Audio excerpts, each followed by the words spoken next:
Why do they never go in for me? Hey everyone, it's me. I'm back. Yeah, back again. It's been, what, 3 months since I did the last video? Can't believe how quickly that time's gone. Quite unbelievable, really.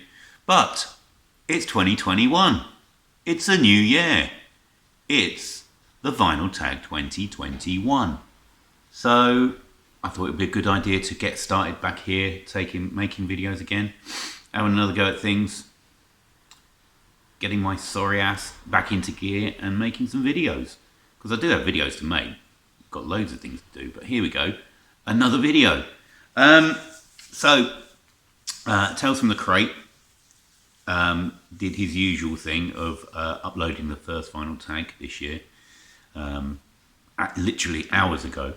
And I thought I'd just do my one this year. Always look forward to doing these. I love doing these. I think this is about 4th or 5th one I've done now. Probably. Something like that. Anyway, so here we go.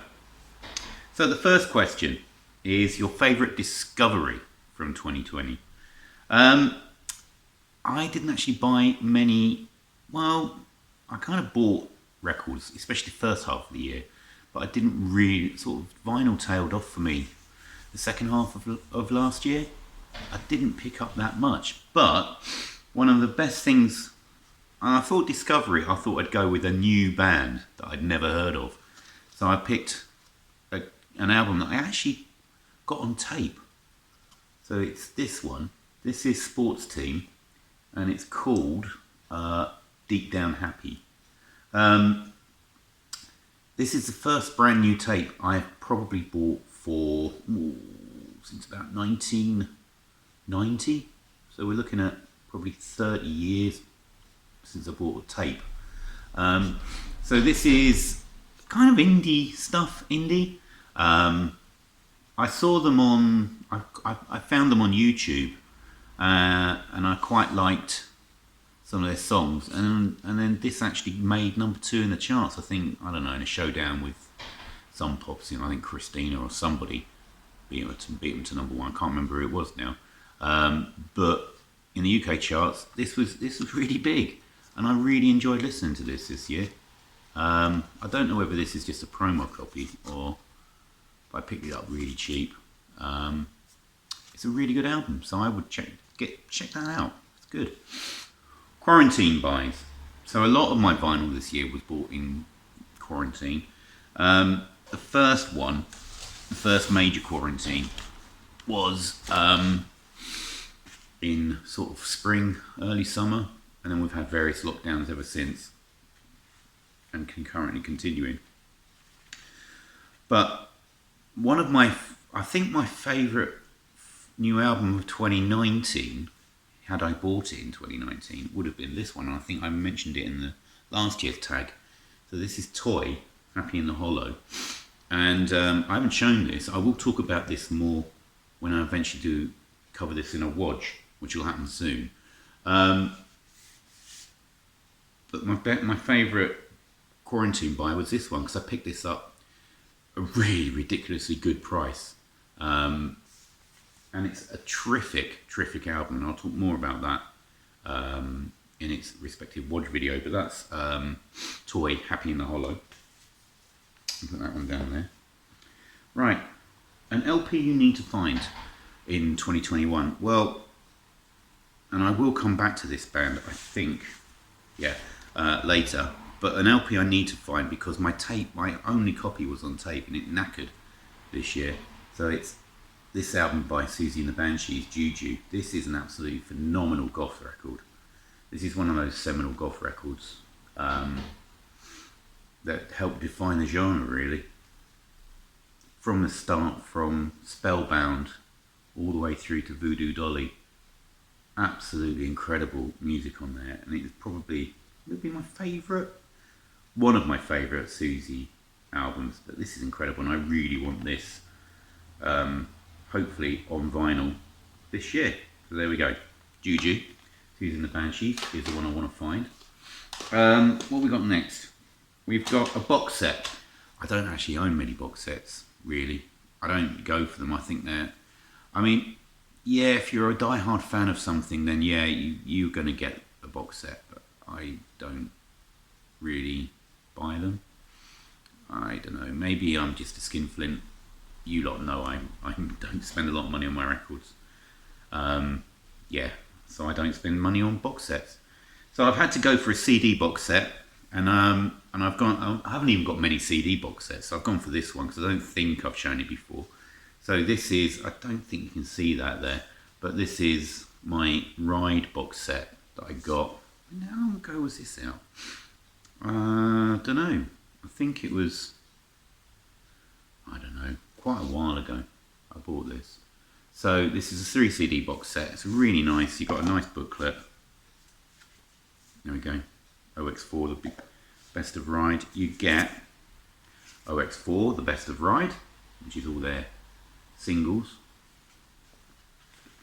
You get Firing Blanks, unreleased Ride recordings from 88 to 95. So demos and unreleased tracks and all kinds of stuff. That's really good.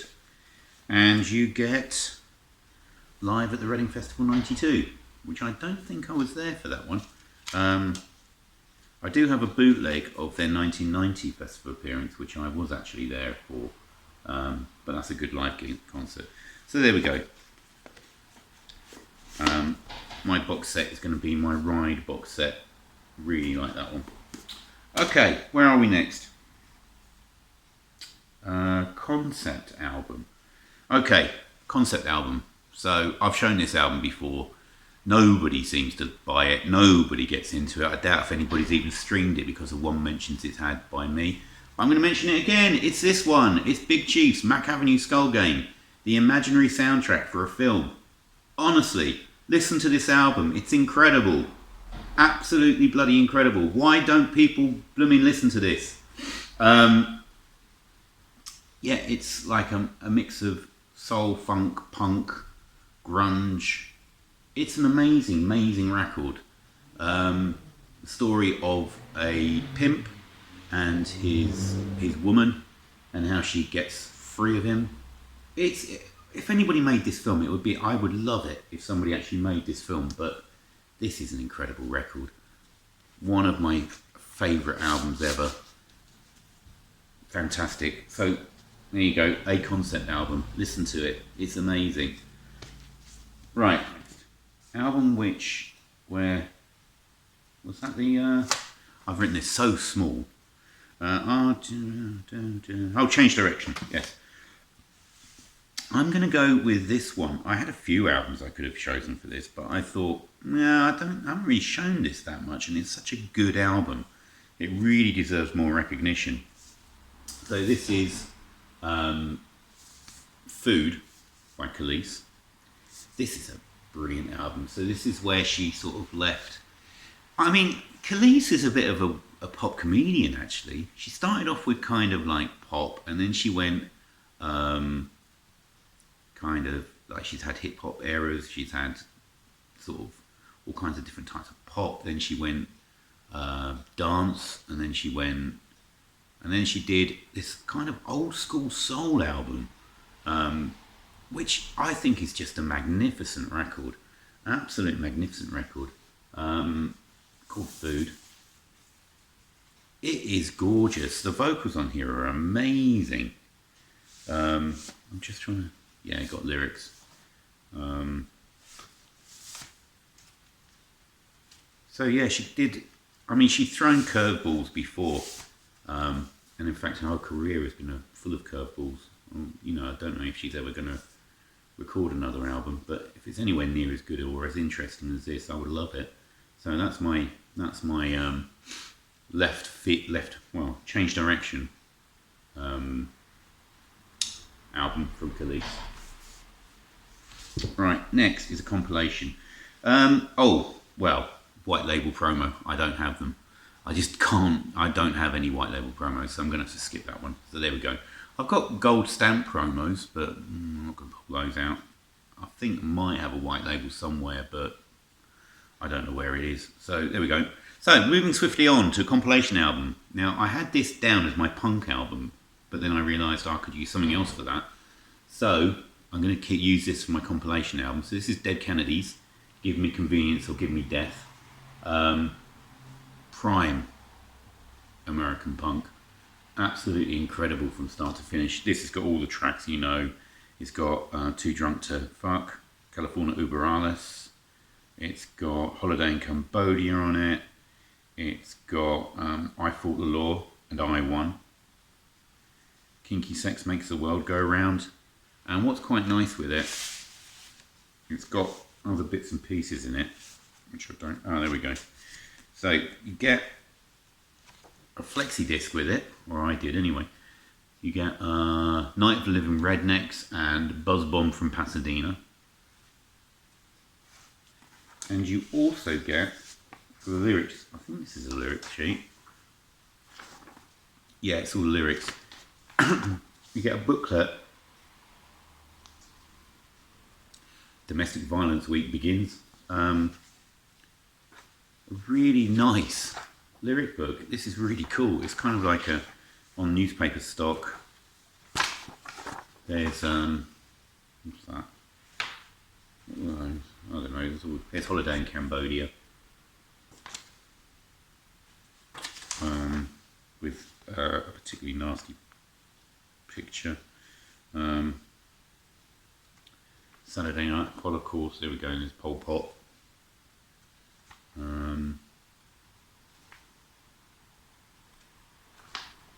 There's California Uber Alles. So, yeah, splendid package all round, really. I really should get more Dead Kennedys. I remember, like, I think I've heard the first 2 or 3 albums, I really like them, but I only ever bought that one on vinyl, so there we go. So that's that one. Right. Next one is album that tells a story. Yeah, I suppose I'm going to use this one because this story is years in the making, I guess. So this is Liver Than God, which is The Hypnotics. Well, it was a debut album. It's the first thing they put out. So this is a live, maybe mini album. Probably an album. So first put out on Situation 2 in England and then put out on Sub Pop in America. So I was there at the recording of this and I lost my, well, I didn't lose my hearing, but I had tinnitus for like at least 2 days afterwards. It was ridiculously loud. And I suppose this is representative of a video I did a couple of years ago on The Hypnotics. And it actually led to me exchanging messages with the guitarist Ray Hansen, which was a real highlight of my existence in the vinyl community and making videos about records. I never dreamt that it would actually attract the attention of somebody who I watched and listened to numerous times over the years. And so there's a story of that one. Absolutely fabulous record. If you haven't heard some Hypnotics, you really should do. Brilliant Detroit style rock, who kind of went a bit Stonesy, just fabulous stuff, brilliant stuff. Okay, Common album. Is this the commonest album on the planet? Possibly. Brilliant though, absolutely brilliant. Fleetwood Mac Rumours, enough said really. So, uncommon album. I've gone with something I know absolutely nothing about. I love it, but I know nothing about them. And I've tried looking for information over the years and I've never found any. So this is a band called The Thames. Now, the only information I've really ever found is what's on the record. And it was recorded in Edinburgh, so I'm presuming they might be Scottish, but I'm probably wrong. Recorded in 87 and released in 87 on DDT Records. They are a garage punk revivalist. Surprise, surprise from the look of them. It's pure prime 60s fuzz punk, fuzz pop. Say fuzz pop, it's quite poppy. But it's an absolute brilliant album. The album is actually called The Thames of Cawdor. So I'm sure there's a sort of story of that. I don't know what the story is, but that is a magnificent record. Absolutely brilliant. The Thames of Cawdor. I might as well show a label. There's the label. Very uncommon, DDT. Don't know anything else released on that label. So, oh, come on. There we go. So, my uncommon album, The Thames. Right, got an EP next. One of my favourite bands of all time is this lot, The Fall. And just about that. There we go, you can see that, can't you? So this is the Dredger EP. This is made of, it's basically got one track, I think it's on Extricate,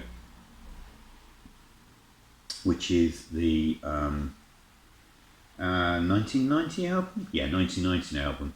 So they did a cover of White Lightning by the Big Bopper, which is just bounces along quite nicely. And then they've got two tracks that I heard them play when I saw them at Reading Festival 1990, which were Blood Out of Stone, which I thought should have been on the album, and Life Just Bounces is a fantastic track.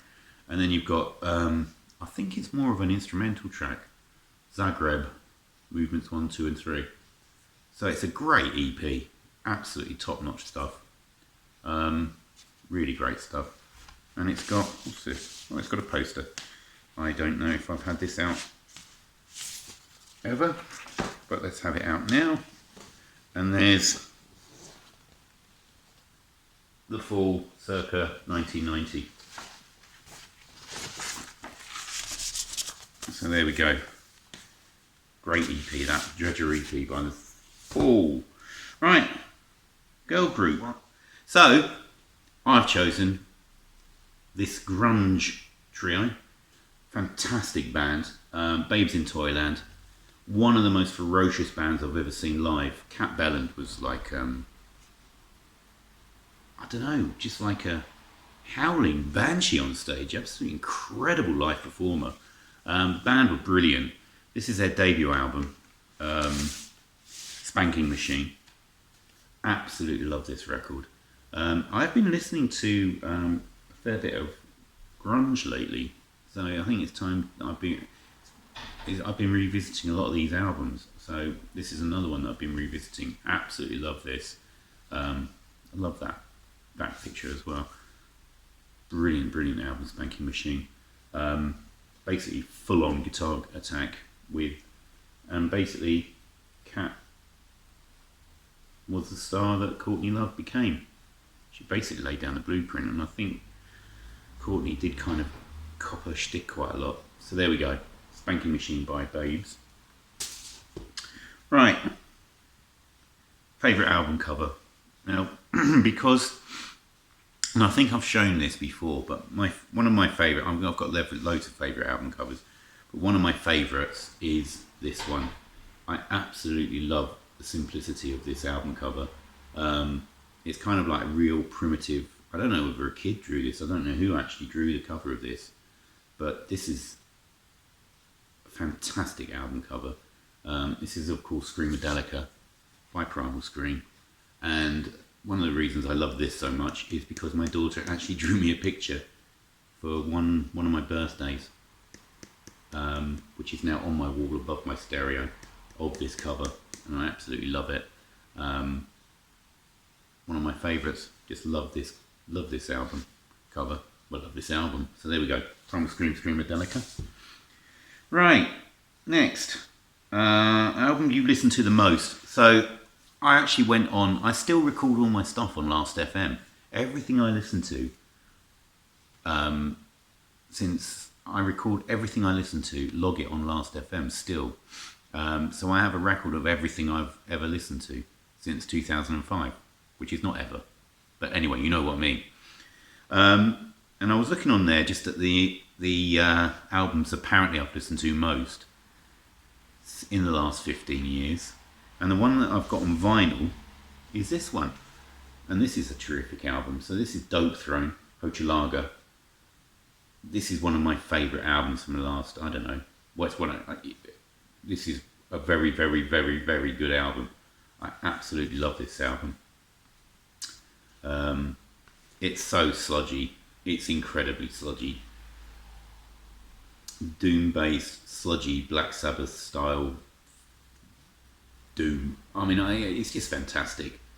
Absolutely fantastic. I wish I'd got the chance to see them when they've been over here sometimes, but I never, especially this lineup, because they've changed lineup, but blooming marvellous stuff. Dope Throne are such a great band.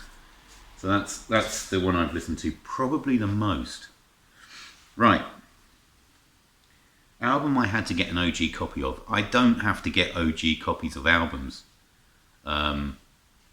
It doesn't bother me. I just want to listen to the music.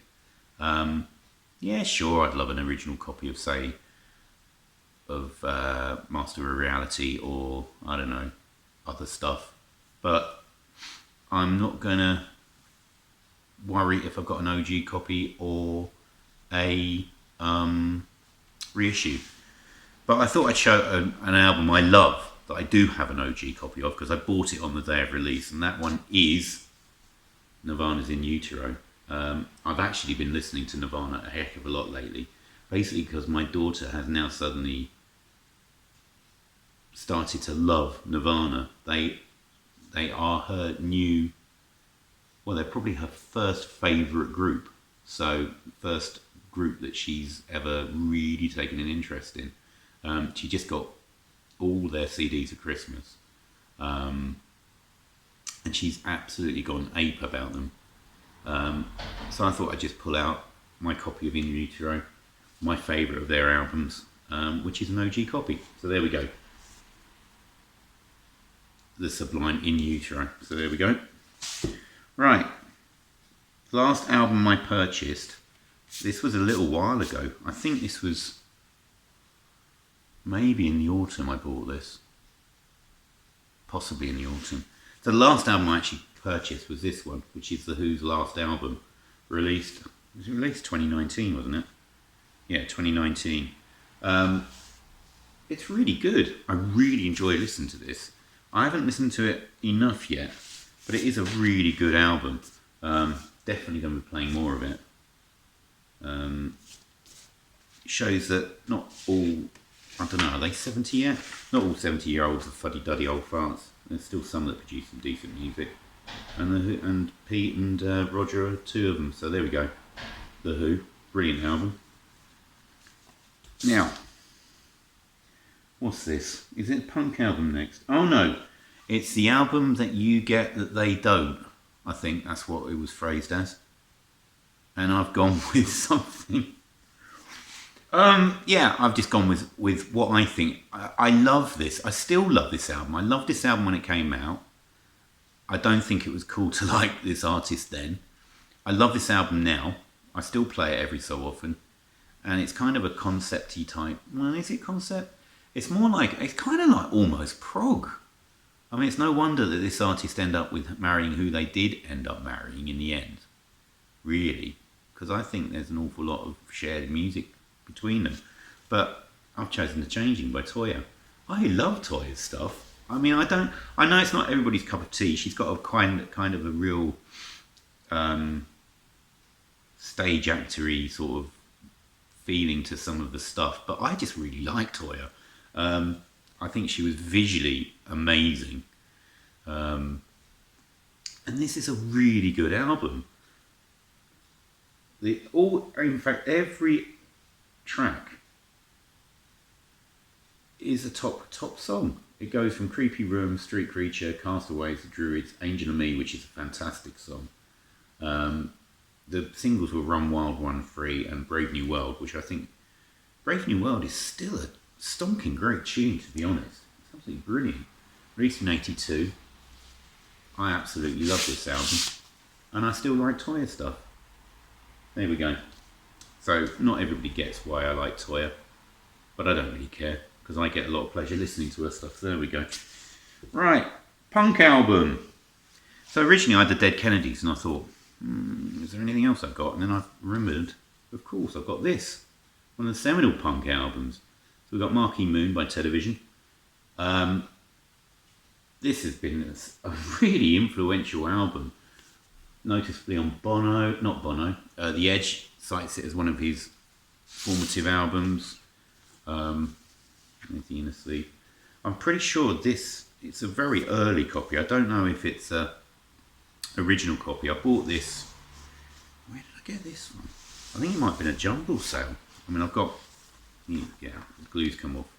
But I've had this a very long time, this album, and it is fantastic. See No Evil was covered by Birdland in a much faster vein, but this is great. I mean, the guitar playing on this is brilliant. And it was such a good album. Such a good album. So there we go. There's my punk album, Marquee Moon, Television. And I think my favourite 2020 reissue, well, I don't have any 2020 reissues of old albums, but my daughter did buy me a record for Christmas, and it turns out it's a 2019 reissue of an album, so that's what you're going to get. And the album I've got is Hyena by Susie. This is a great album. Lead single was Dazzle, which is a fabulous song. Released originally, I think, in 84? Might be 83, 84. This was the album that... where is he? There's Susie, there he is. That Bob Smith, Robert Smith, played on when he was a member of The Cure and the Banshees. But this is a terrific gothy album. Absolutely brilliant. Swimming Horses, Pointing Bone, Blow the House Down. So this was my Christmas present from my daughter this year. So I'm very pleased that I got a copy of Hyena. So there we go. So there we are. My vinyl tag for this year. Hope you've enjoyed that. Hope you've enjoyed seeing my face and you haven't missed me too much. But I've had a bit of a break from VC, from videos and music basically, but I think I'm back and I will see you all again soon with another video, I hope. Fingers crossed. Right, cheers everyone. Hope you enjoyed it and I'll see you soon. Bye everyone. Bye.